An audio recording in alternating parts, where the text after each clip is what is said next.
On est heureux de se retrouver, n'est-ce pas? Dans des bonnes conditions, j'espère. Hein? Parce que ça traîne pas les rues, ça, les bonnes conditions. Hein?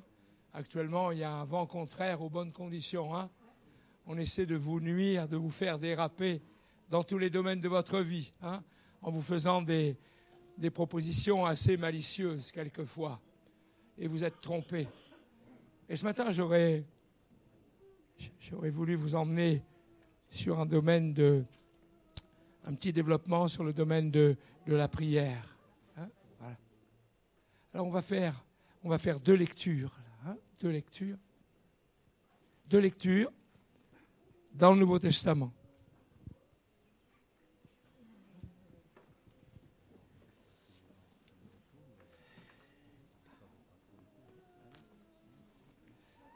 Première lecture. Dans l'évangile de Luc. Voilà, Luc. Luc chapitre 11. Chapitre 11, et à partir du verset 1. Voilà, tout ça, c'est assez facile à trouver, n'est-ce pas? Il priait un jour en un certain lieu. Lorsqu'il eut achevé, un de ses disciples lui dit, « Seigneur, enseigne-nous à prier. » Comme Jean aussi l'a enseigné à ses disciples, il leur dit, « Quand vous priez, dites, Père, que ton nom soit reconnu pour sacré. Que ton règne vienne. Donne-nous chaque jour notre pain pour ce jour. Pardonne-nous nos péchés. Car, ah oui, si c'est lui qui veut prêcher, là, ça va être difficile, hein. Je vais lui tenir tête, hein. Car nous aussi, nous retenons sa dette à quiconque nous doit quelque chose. Et ne nous fait pas entrer dans l'épreuve. Voilà une première lecture. Deuxième lecture, dans l'évangile de Matthieu. L'évangile de Matthieu. Voilà. L'évangile de Matthieu, chapitre 6. Merci. Chapitre 6, à partir du verset 5. Matthieu 6, 5.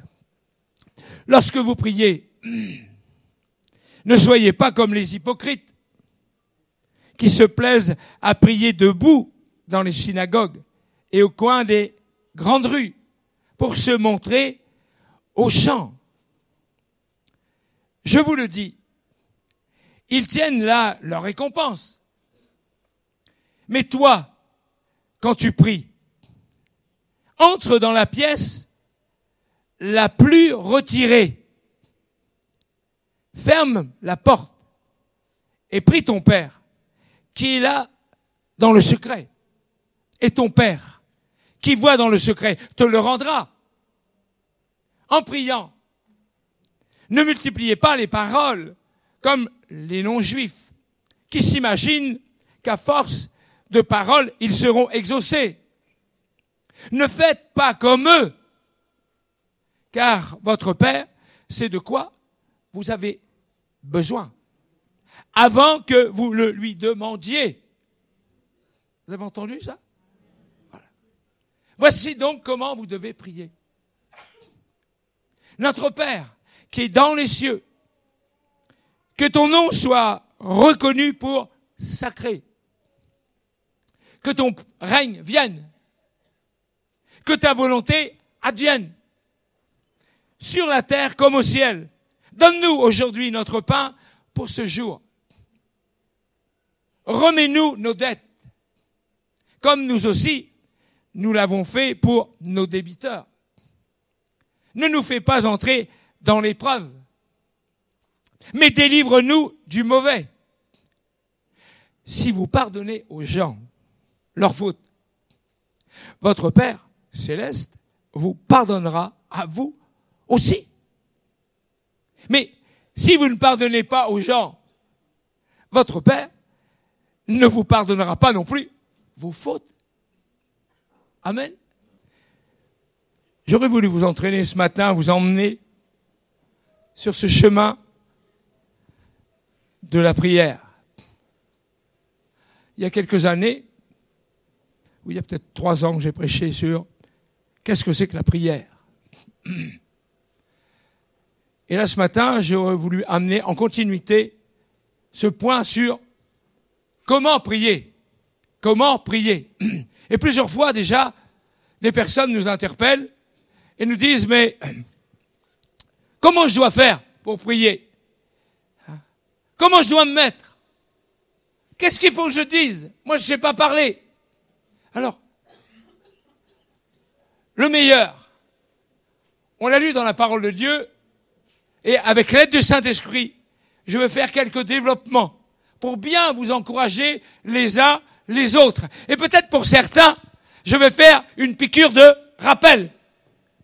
Pour dire là, attention là, tu n'es plus dans le coup ma fille. Tu as besoin de reprendre contact avec celui qui est la vérité et ne trafique plus avec cet homme. Mais reprends contact avec la vérité. Faites attention, quelquefois je parle, c'est l'esprit qui fait parler. Hein, de façon que quelquefois il y a des paroles qui sont données, de révélation, de discernement. Hein. C'est Dieu qui parle. Hein. Moi je suis ce canal. Hein. Alors, on voit là dans le texte que un des disciples, je dis bien un des disciples qui vivait avec Jésus, ils étaient près de Jésus quand même, hein, et j'avais des moments avec lui tout le temps, qui se permet, je dis bien cela, de lui dire, Seigneur, enseigne-nous à prier. Voilà. C'est quand même extraordinaire, n'est-ce pas? Il est toujours fourré près de Jésus. Faites attention aux termes que j'emploie. Hein. Toujours près de lui. Et puis, il se permet de lui dire, enseigne-nous à prier. Donc, il y a quelque chose qui vient de la part de Dieu pour nous apprendre à prier correctement. Ça, vous allez jamais le trouver dans un bouquin, dans une librairie quelconque. Et je voudrais faire quelques points importants qui vont vous aider. N'est-ce pas? Vous aider. Quel que soit le niveau que vous avez. Alors il est dit que la réponse que Jésus donna, c'est cette prière modèle. Elle n'est pas seulement un modèle. Parce que des modèles, on en voit tout le temps, n'est-ce pas?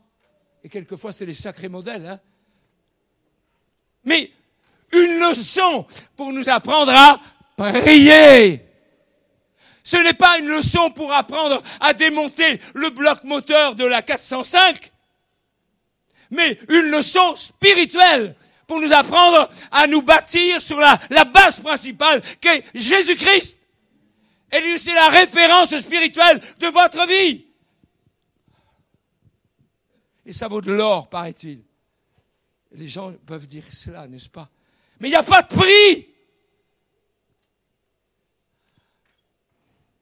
Alors, je vais voir quelques points avec vous, où il y a pas mal de choses qui vont être quelquefois développées, ou peut-être que, vous allez vous en prendre un coup, parce qu'il faut le faire. Il faut le faire, il faut que l'Église avance. Il ne faut pas que l'Église se refroidisse. Il faut que l'Église soit avertie pour continuer à persévérer dans ces temps de la fin qui vont être très durs. Je le dis, hein, c'est pas de la rigolade que je dis, hein. Moi, on m'en fait voir de toutes les couleurs actuellement. L'ennemi se charge de cela pour essayer mais vraiment de m'abattre dans tous les domaines. Et je dis gloire à Dieu parce que beaucoup prient pour les ministères. Et pour toi, qui est Jésus-Christ? Pour toi, qui est Jésus-Christ? Est-ce qu'il est ta vie?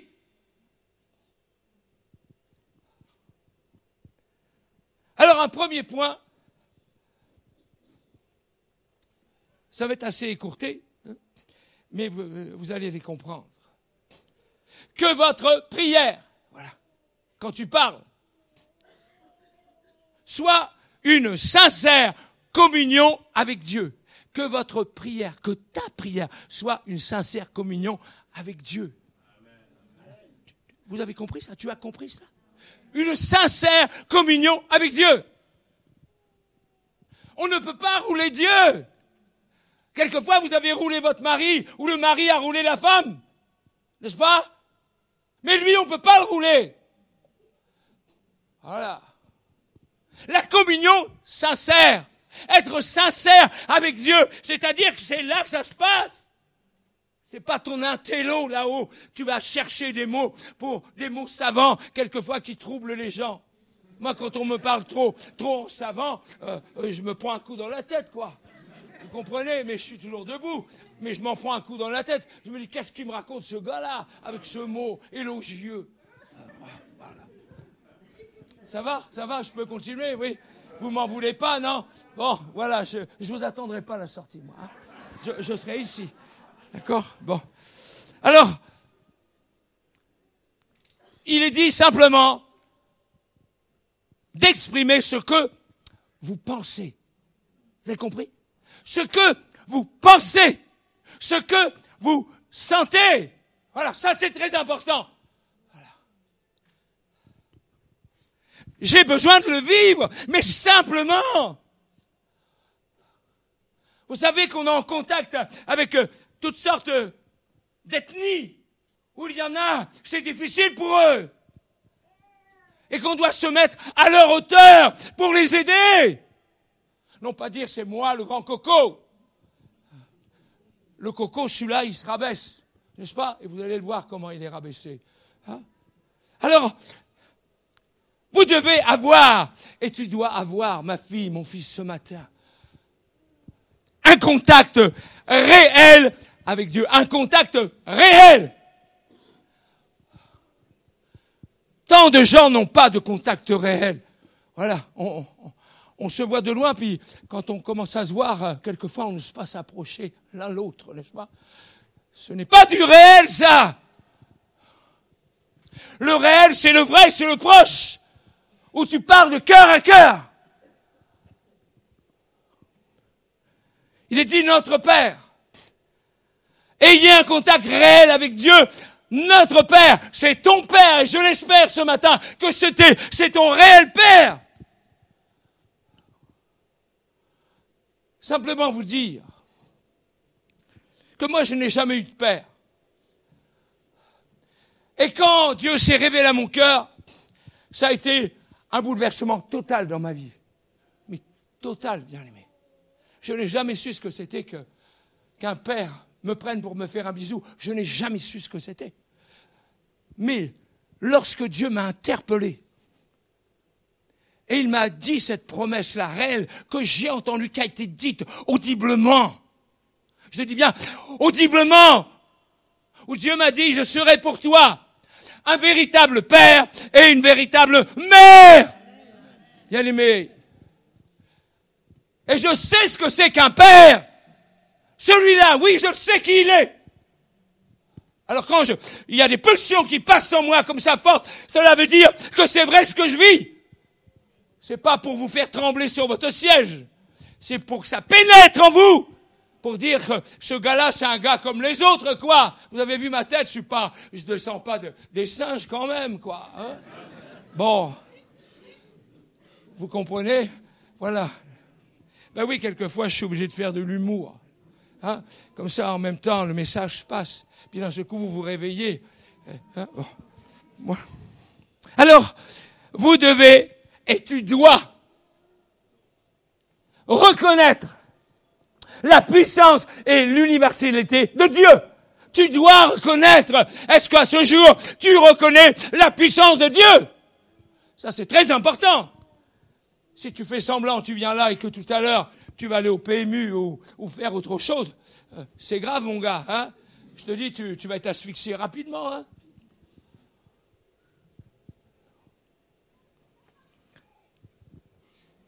La puissance de Dieu. Celui qui est aux cieux et celui qui est présent ce matin ici. Il est dit qu'il remplit l'univers. Il est présent partout. Il est le maître de tout l'univers. Et tout à l'heure, il y a une prophétie qui a été donnée sur cela. Que Dieu voit tout. Dieu voit tout. Tout. Tout. Même ce que tu fais à droite ou à gauche, n'est-ce pas? Voilà. On ne sait jamais, hein? Des fois, on tire de ta poche quelque chose, un mégot. On trouve un mégot dans ta poche et on te dit, mais où tu as trouvé ce mégot-là? Je ne l'ai pas ramassé dans la rue quand même. Hein? C'est toi qui l'as mis à ta bouche, ce mégot-là. Montre-moi la bouche, ouvre-moi ta bouche. Et ça se sent, bien aimé, c'est énorme. Je fais ça en rapport d'un couple. Vous avez compris ce que je suis en train de développer? Faites très attention. Moi, je ne parle pas comme ça. Alors, votre problème, qui n'a pas de problème, lève la main. N'est-ce pas? Il n'y a personne. D'accord, on est tous exposés à toutes sortes de situations qui sont difficiles, n'est-ce pas? Mais on les affronte avec quelqu'un qui est vivant. Ce n'est pas un charlot. Ce n'est pas un n'importe qui, un triste personnage. Non, c'est l'élan de notre cœur, n'est-ce pas? Voilà. Il est avec nous dans la mêlée. Dans la mêlée. Tu as déjà eu des mêlées? Tu sais ce que c'est qu'une mêlée? Non, c'est pas le 15 de France, ça. Alors, il est dit que ton problème peut te paraître difficile. Et tu te dis, mais je vois plus rien maintenant. Mais il faut savoir que Dieu est plus grand que ton problème quand même. D'accord? D'accord? Même si tu es aveuglé pour l'instant par ce problème-là, Dieu est au-dessus et il sera toujours au-dessus de ton problème. Tu as compris cela ce matin? Je voudrais que ça pénètre dans ton cœur, au-dessus de ton problème. Et arrête de pleurnicher tout le temps. Tu n'es quand même plus un bébé, n'est-ce pas? Tu n'es pas la gougoute encore. Tu commences à prendre une croissance spirituelle et il faut rester dans ce cap-là. Il faut savoir que Dieu est au-dessus de toutes choses. Voilà. Et que c'est lui qui fait taire les puissances mauvaises à condition que tu y crois ce matin. Voilà. C'est pas autrement. Et là, tu seras heureux. Tu seras heureux. Alors, il est dit, soyez respectueux dans votre prière. Voilà. Soyez respectueux dans votre prière. Ce terme que nous employons, que ton nom soit sanctifié, ça sort facilement de nos bouches, n'est-ce pas? Que ton nom soit sanctifié, ça veut dire beaucoup de choses. Jésus, il est dit que Jésus pria en public. Il n'avait pas peur. Peut-être que toi, tu as la frousse, il y a des moments qu'on t'interpelle à ton bureau en disant « Et dis donc, ma cocotte, tu vas où à l'église, toi ?» Et là, tu commences à rougir. Wow. Jésus priait en tout lieu. Dans la solitude, il se retirait très souvent. D'où une nécessité pour nous de nous retirer très souvent dans notre chambre, de fermer la porte et d'être tout seul avec le Père. Ça t'arrive souvent, cela? T'as mal au genou, toi? Bien-aimé, il se retirait très souvent. Avant les repas, il n'avait pas honte de rendre grâce. Quelquefois, on est avec de la famille et on a honte de le faire. Je vous le dis parce que c'est arrivé, ça. Voilà. Tous les événements importants. Le langage de Jésus. Écoutez bien ce que je vais dire. Le langage de Jésus et son attitude. Voilà. Son attitude. Manifestèrent toujours du respect envers Dieu. Toujours. Voilà. Il n'y avait pas d'excentricité. Quand je parle d'excentricité, écoutez bien. On peut arriver impeccable ici le dimanche, n'est-ce pas? Bien couvert, tout ça, proprement, quoi. Hein? Et puis, ça glisse un peu et la semaine, on se retrouve au bureau avec des petites tenues légères. Et attention les enfants, hein, vous n'êtes plus dans le cap, là. Hein? Et tout le monde vient vous toucher un petit peu. Alors, ma petite chérie, ça va bien, ouais. Tu viens boire un petit café avec moi midi, là? Eh, dis donc, oh, Marlot! Vous avez compris ce que je suis en train de développer. Moi, je parle librement, bien aimé, de façon que tout le monde comprenne le message. Hein? Moi, je ne suis pas un haut théologien. Je suis un homme de terrain. Le terrain, j'aime le terrain. Le contact, j'aime le contact. Voilà. La bagarre, j'aime la bagarre. Voilà. Le combat de Dieu, j'aime le combat de Dieu. Voilà. À Dieu soit la gloire. Hein. Alors je reviens sur cette façon, le respect envers Dieu. Il est dit que même dans votre vie personnelle, où Jésus priait n'importe où, il n'y a pas de tenue spéciale à voir. C'est-à-dire, il y en a qui vont être chez eux, ils vont s'agenouiller pour prier. Aucun problème. Il y en a d'autres qui vont rester debout et qui vont lever les mains. Là, aucun problème. Il y en a d'autres qui seront assis parce qu'ils auront mal aux jambes, ils auront envie de s'asseoir pour prier, mais ils vont avoir le contact réel avec Dieu. C'est ça le merveilleux. Et même si tu es couché et tu peux prier. Il n'y a rien d'interdit. C'est pas marqué interdit de prier quand tu es couché, ma cocotte. Alors, quand tu es en train de marcher dans la rue, tu es dans le métro, hein, voilà, tu es en train de marcher là, tu es côtoyé par plein de gens, mais tu es en contact. Tu es en contact avec quelqu'un qui s'appelle la vérité. Là, tu es branché à lui. Tu es branché à lui. Et on te bouscule, tout ça, il n'y a aucun problème. Tu es branché. Quelquefois, je suis branché. Et on vient me voir, je dis, excusez-moi, je suis branché. Vous avez compris? Ah oui. Ben oui, je vis comme ça. Si je ne suis pas branché, je suis déconnecté. Et ça ne passe pas. Hein, je suis malheureux et je rends l'autre malheureux. Vous avez compris? Alors, il est dit que, je vais vous dire quelque chose. En train de marcher. C'est quand j'étais en train de marcher tout seul que j'étais baptisé du Saint-Esprit. Vous avez compris ça? J'étais baptisé du Saint-Esprit quand j'étais en train de marcher. En train de marcher, je me suis rendu compte que je parlais d'un seul coup une langue que je n'avais jamais appris à l'école. Voilà. Alors ça, c'est extraordinaire. N'est-ce pas? Un bonhomme comme moi. Il a été rempli de l'esprit, là, sur le boulevard, à Pierrefitte. Sur le boulevard, là, tout seul. Voilà. Alors ne vous étonnez pas à dire, mais il faut absolument que ça se passe dans l'église. Non, votre vie, si elle est réellement connectée avec le Saint-Esprit, Dieu va agir où que vous soyez. Amen. Voilà, vous avez compris ça? Voilà.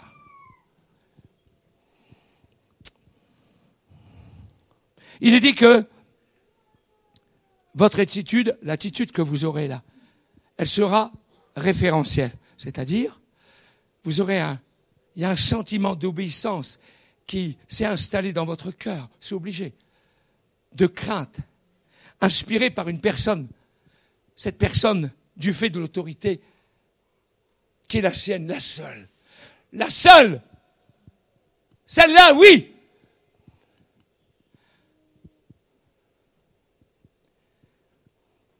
Il est dit que, c'est tous des points que je développe courtement, hein, parce que la pendule, elle tourne très vite.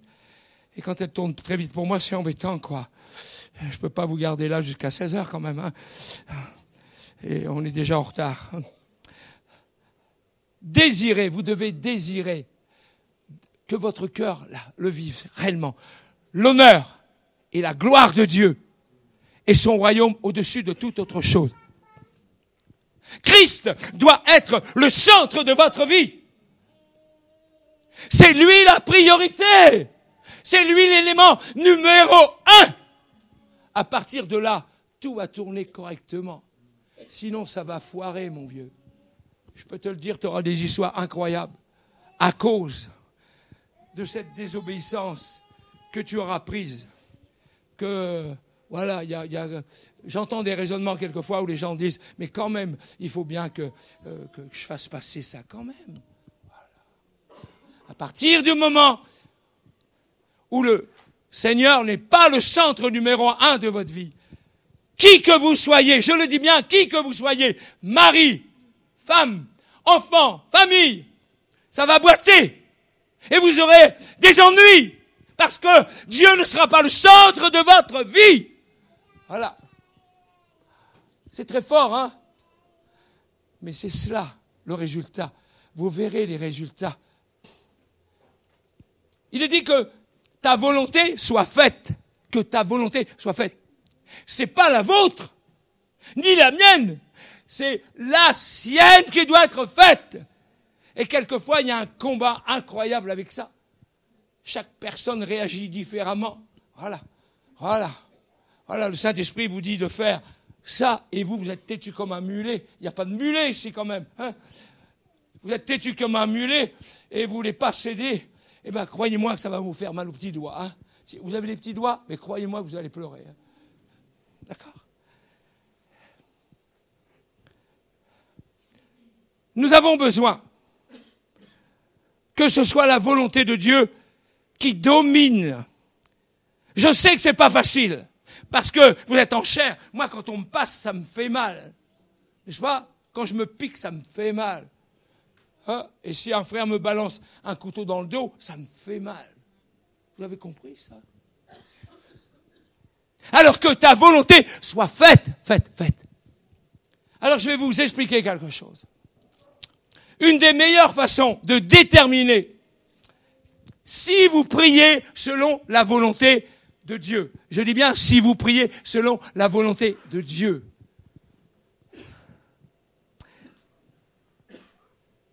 C'est considérer vos requêtes particulières à la lumière de la bonté de Dieu. Alors, vous avez quelque chose à cœur.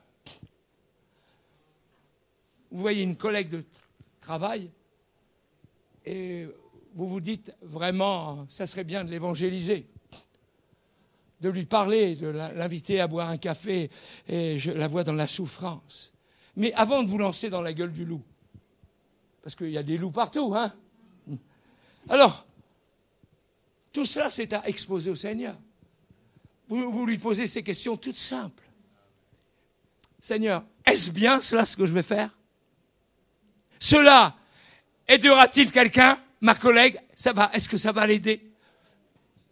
Cela vous sera-t-il utile ? Est-ce que cela tournera pour le bien de ma collègue ? Si vous êtes attentif à la vie de l'esprit, Dieu vous donnera des signes. Je peux vous le certifier. Tous les jours, moi je vis comme ça. Hein. Je ne peux pas vivre autrement. Dieu me donne des signes.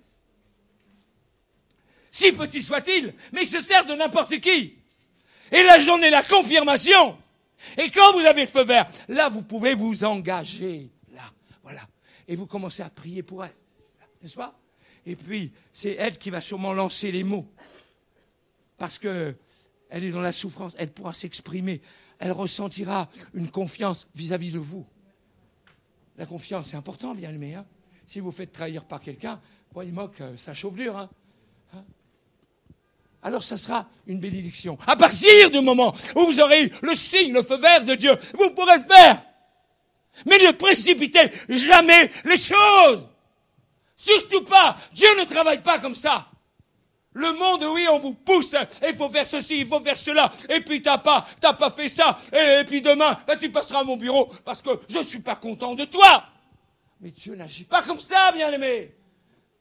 Dieu, c'est Dieu, n'est-ce pas ? Et quand je dis Dieu, c'est Dieu, ça veut dire que Dieu vous aime. Et que Dieu, en plus, il vous respecte. N'est-ce pas ? Même si tu as la tête dure comme un mulet. Vous avez compris ça ? Hein ? Voilà.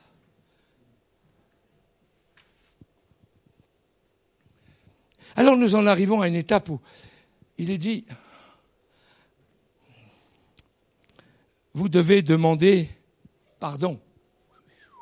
Alors là, c'est une autre affaire, hein ? Non, mais déjà, il dit, demandez pardon. Nous, même personnellement, pardonne-nous nos offenses. Il faut savoir, les gens se croient clean à 100% tous les jours. Mais vous faites des indélicatesses tous les jours. Je peux vous le certifier. Et cela veut dire cela. Seigneur, pardonne-moi les offenses que j'ai pu faire aujourd'hui. Écoutez bien quelque chose. Le couple, par exemple, un couple. Le mari répond mal à son épouse. Il l'envoie balader. Il dit, c'est bon comme ça, laisse-moi tranquille. Là. Mais ça existe, c'est vrai. Mais, ah oui, vous comprenez ça ? Donc c'est une offense déjà, ça. Là. Et ça, vous devez demander pardon au Seigneur. Comment vous avez fait dégager votre bonne femme ? Excusez-moi. Et c'est peut-être réciproque pour elle. Je parle des sujets vivants, vrais. La vie d'un couple, c'est pas le monde imaginaire, c'est du vrai, là, c'est là.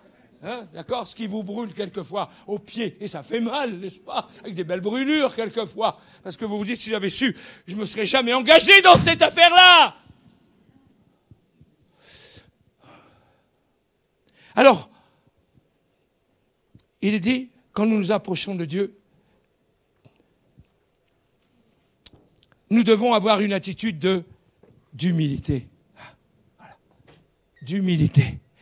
C'est-à-dire, se reconnaître tel que l'on est. Pas grand-chose, n'est-ce pas? Là, voilà, humilité. Là. Et pas faire le macho devant les autres, ou le musclé devant les autres, le grand gaillard qui est là. Mon petit, tu seras vite rabaissé, crois-moi. Hein? Voilà. Alors, il dit que vos offenses, bien-aimés, ne comprendront pas seulement le mal que vous avez fait vis-à-vis de votre femme, là. Maladresse. Voilà. Mais aussi les choses que vous n'avez pas faites pour le royaume de Dieu. Ça, c'est très important. Que Dieu vous a demandé. Parce que le Saint-Esprit sait parler dans un cœur. Il n'attend pas que moi je vous parle. Il sait le faire. Je vais vous donner une explication. Vous allez voir, c'est très simple. Voilà. Vous êtes dans l'église. Je ne parle pas de l'extérieur pour l'instant. Hein. Vous êtes dans l'église et près de vous, à quelques mètres de vous, vous entendez quelqu'un qui dit, et je sais que c'est vrai, que le frigo est vide. N'est-ce pas? Le frigo est vide et que pour l'instant, il n'y a plus d'argent à la maison parce que la CAF n'a pas été versée. N'est-ce pas? Ça existe, la CAF, n'est-ce pas? Voilà. Hein? Et si j'en avais pas, je serais bien malheureux. Hein? Il y a des belles lois quand même en France. Hein? D'accord? Et mon salaire n'a pas été versé. Le RSA, maintenant c'est plus le RSA, mais ça n'a pas été versé. Et les enfants, on va avoir des problèmes. Bien aimé, une personne qui est attentionnée, qui écoute, qui vit par le Saint-Esprit, entend ça. Voilà. Et elle sait que cette personne-là, c'est difficile pour elle. Sa réaction, normalement, sera non pas de vous jeter sur elle, pour lui dire, mais je veux prier pour toi, ma petite cocotte, et en priant, t'inquiète pas. Non, le Saint-Esprit te dit, tu sais ce que tu vas faire? Tu vas aller à Carrefour. Tu vas prendre un chariot. N'est-ce pas? Un chariot? Parce que moi, je sais l'argent que tu as sur ton compte. Hein? Vous savez que Dieu sait l'argent que vous avez sur votre compte? Ça, vous ne pouvez pas le rouler, hein? N'est-ce pas? Hein? Et tu vas remplir un sac ou deux, là, et tu vas lui apporter après. Bien aimé, ça c'est faire quelque chose qui sera à l'honneur de Dieu. Votre frère, votre sœur, les proches, c'est ceux-là qui sont là. C'est pas les gens que vous allez courir dans la rue après eux. C'est ceux qui sont avec vous là. La famille de Christ, c'est celle-là. Alors quelquefois, on se dit, oui, nous faisons partie de la famille de Dieu. Ah bon? Et vous entendez un problème, vous fermez vos oreilles et vous filez tout droit, comme un chien qui a été traqué. Vous avez compris ce que j'ai expliqué là? Vous avez à cœur de donner à quelqu'un. Vous ressentez une femme. Il n'y a que des femmes ici presque pour moi. Hein? Oui, c'est vrai. Où sont les maris? C'est de la tristesse pour moi, je vous le dis. J'ai de la tristesse dans le cœur à ne pas voir les maris là. Voilà. Et on doit prier pour que les maris reviennent. Que les femmes retrouvent leur moitié. Non pas courir à droite, à gauche, après X ou Y. L'Église doit se remplir d'hommes. Je ne fais pas de critique, n'est-ce pas? Je dis, il manque des hommes. Il y a beaucoup de femmes avec des enfants. Et où sont les messieurs, n'est-ce pas? Voilà, ils volent. Et ils vont butiner sur une autre belle fleur, paraît-il. Et malheur à toi. Vous avez vu ce que je vous dis là? C'est vrai. Hein? Et ça me fait pleurer chez moi. Alors, vous devez avoir une attitude correcte envers votre prochain. Attention, je m'attaque au prochain. Vous devez avoir une attitude correcte par rapport à votre prochain. Vous ne pouvez pas vous attendre, écoutez cela, hein, peut-être que c'est la parole que vous allez retenir du culte, au pardon de Dieu. À moins que vous ne soyez disposés à pardonner à ceux qui vous ont fait tort. Vous, de votre côté, en premier lieu, vous avez demandé pardon à Dieu pour vos offenses. Mais maintenant, c'est à vous de faire ce qui doit être fait par rapport à celui qui aurait pu vous faire du mal. Et ça, bien aimé, on a besoin de le vivre. Tant de personnes actuellement dans la vie de l'Église est coincées, parce que le pardon n'a jamais été accepté. Et tant qu'il y aura ça, ça sera un barrage dans votre vie spirituelle. Et ce matin, je vous engage, je vous encourage à cela, à pardonner. Et sinon, ça va pas tourner. Après, on se dit, mais il y a ça qui va pas, il y a ça qui va pas. Mais tu ne pourras pas passer l'étape supérieure. C'est impossible. Quand tu es bloqué, là, à la phase, pardon, tu ne pourras pas aller au-dessus. C'est impossible. Tu dis, mais il y a le petit chemin là-bas, je ne vais pas essayer de contourner. Mais c'est bloqué, mon Dieu. C'est terminé. Et tu vas perdre ta joie. Hein? Quelqu'un qui est en pleine vie, on le voit sur son visage. Quelqu'un qui est malheureux, qui est triste, on le voit sur son visage. Demandez, je le dis, demandez la protection de Dieu contre le mal et la tentation. Contre le mal et la tentation. La tentation, elle court partout. Partout! Et le diable sait le faire, hein. Il sait comment vous manipuler pour vous emmener avec des regards devant quelque chose qui est ignoble. J'ouvre la télé le soir pour regarder les informations. Mais avant de voir les informations, on m'envoie des clichés, clac, clac, clac, clac. Je m'en prends plein la tête comme ça. Mais je me dis, oh, qu'est-ce que c'est que ça? Sur mon ordinateur, j'appuie sur une fausse note. Eh ben, je me retrouve avec des scènes horribles. Est-ce que vous croyez que c'est normal qu'un bonhomme de mon âge voit encore ces choses-là? Mais je me dis quand même, et dire qu'il y a des gens qui se nourrissent de ça. Ils se nourrissent de ça. Ils deviennent dingues. Faites bien attention, on devient dingue de ça. Sans le secours de Dieu, nous sommes, je dis bien cela, hein, nous sommes incapables de lutter contre le diable. Vous avez entendu ce que j'ai dit là? Sans le secours de Dieu, nous sommes incapables de lutter contre le diable. Voilà. Hein, voilà. Il va se montrer avec vous d'une certaine façon. Il va être pas mal, elle va pas être mal. Et puis, dans vos oreilles, ça va retentir. Mais il est dit, cherchez la présence de Dieu. En tout temps. En tout temps. Que tu sois à l'école, dans ton bureau, à la maison. Tu cherches la présence de Dieu. Parce que tu sais qu'autour de toi, il y a des poisons qui sont là. Des poisons qui ont besoin d'être régénérés au travers du sang de l'agneau. J'avais une jeune amie, une jeune femme, qui me disait, Pierre, elle était baptisée du Saint-Esprit. Elle me disait, dans mon lieu de travail, ce n'est pas facile. Une belle jeune femme. Elle me disait, tu sais, je peux prier intérieurement. Je vous le dis, c'est pas marqué interdit de prier dans le bureau, n'est-ce pas? Vous pouvez prier intérieurement, n'est-ce pas? Et si vous voulez prier à haute voix, elle me disait, je fais cela, je vais dans les toilettes. Et dans les toilettes, je me répands devant le Seigneur. Et quand j'en sors, j'ai été renouvelé par le Saint-Esprit pour affronter tous ces rapaces, ces requins qui voudraient essayer de faire ceci ou cela sur ma vie. Et moi, je ne veux pas! Vous avez entendu? Et moi, je ne veux pas! Est-ce que tu as déjà dit ce mot-là? Et moi, je ne veux pas qu'on me touche! Voilà.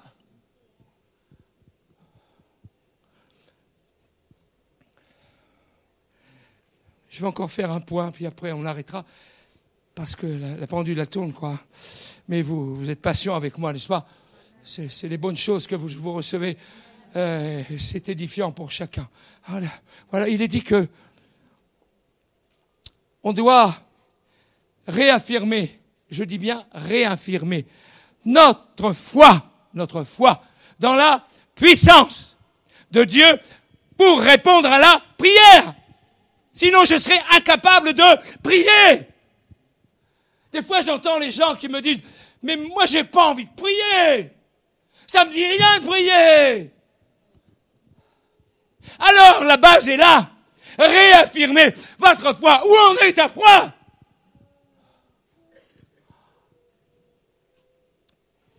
Et pourtant, le Seigneur a donné des promesses. Il les donne encore aujourd'hui. Il a dit que toutes les prières, écoutez cela, toutes les prières sincères, voilà, la sincérité avec Dieu, et dites avec foi, seront exaucées sous différentes façons. Et je vais en prendre 3 cas. Il est dit, vous devez, d'abord, le chrétien, vous devez vous ajuster, c'est lui qui doit le faire, à la façon que Dieu va exaucer. C'est pas vous qui exaucez, c'est à la façon que Dieu va exaucer. Hein? Il fait ce qu'il veut, comme il veut, quand il veut, où il veut. Alors la réponse pourra être oui. Il répond tout de suite, il vous donne le feu vert tout de suite. Et vous pourrez lire dans la Bible, même que vous ayez fait des expériences personnelles, Actes 10, 30, 31, où il est parlé de Corneille, où un ange s'est présenté à lui pour lui dire, mais Corneille, on a entendu tes supplications et Dieu va répondre. Et vous y croyez cela? Où il est capable de vous dire non. Voilà. Non, dans 2 Corinthiens 12, 8, 9, où Dieu dit non. Voilà.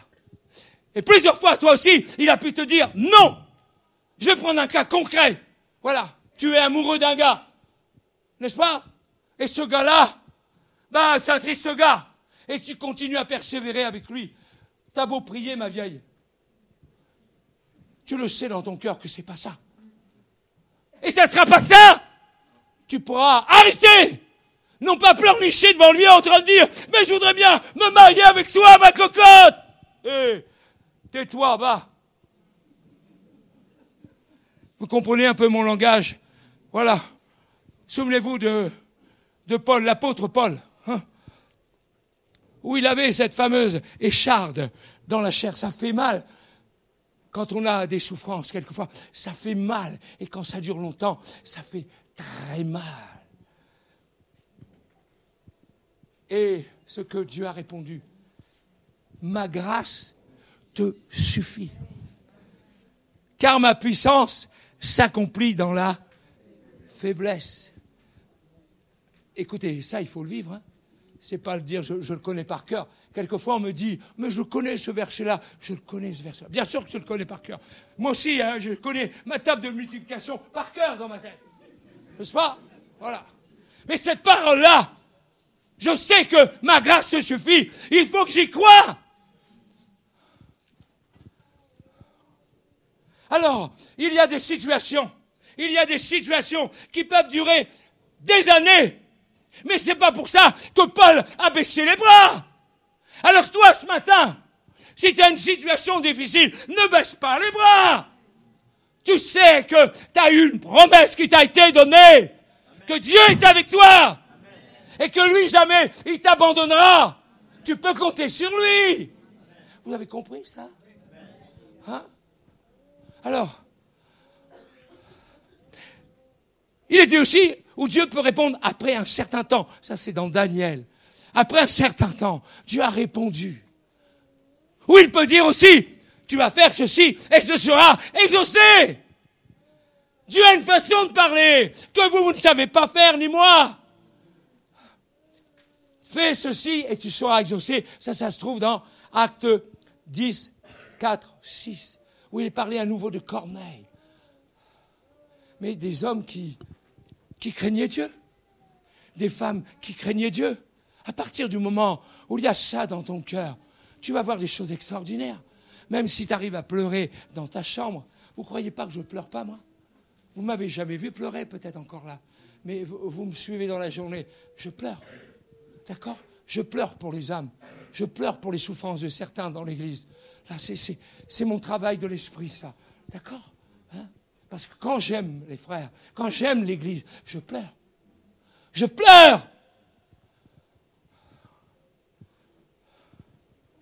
Alors, lorsque la réponse arrive, voilà, je vais conclure avec ça. Lorsque la réponse arrive, sous l'une ou l'autre de ces formes, voilà, il est dit, rendez gloire à Dieu. Louange à Dieu. Lorsque la réponse arrive, même si c'est non là, est-ce que ça a bien descendu là? Et ça, pour vous, ça sera une véritable croissance spirituelle. Acceptez ce que Dieu fait. C'est pas ce que ton mari va faire demain, c'est ce que Dieu fait pour toi. Voilà. Ça a de la valeur, ça. Et toi, tu as de la valeur devant Dieu. Chacun de nous, on a de la valeur devant Dieu. Que tu aies les yeux en chinois ou des yeux grands ouverts. Dieu, tu as de la valeur devant Dieu. Ton cœur, c'est le même que le mien. Le sang qui circule à l'intérieur, c'est le même que le mien. C'est magnifique, n'est-ce pas? Voilà. À partir de là, je peux aimer mon frère, ma sœur. Je peux l'aimer. Hein? On va bien l'aimer. Je vais arrêter là parce que vous pensez peut-être à manger, j'espère pas. Hein? Moi, je n'ai pas encore faim, vous voyez. J'ai envie de continuer avec vous, mais il faut que j'arrête. Hein? Voilà, on va... Mais j'apprécie ce que vous m'avez dit, là. Hein? On va se courber, là. Hein? On va se courber.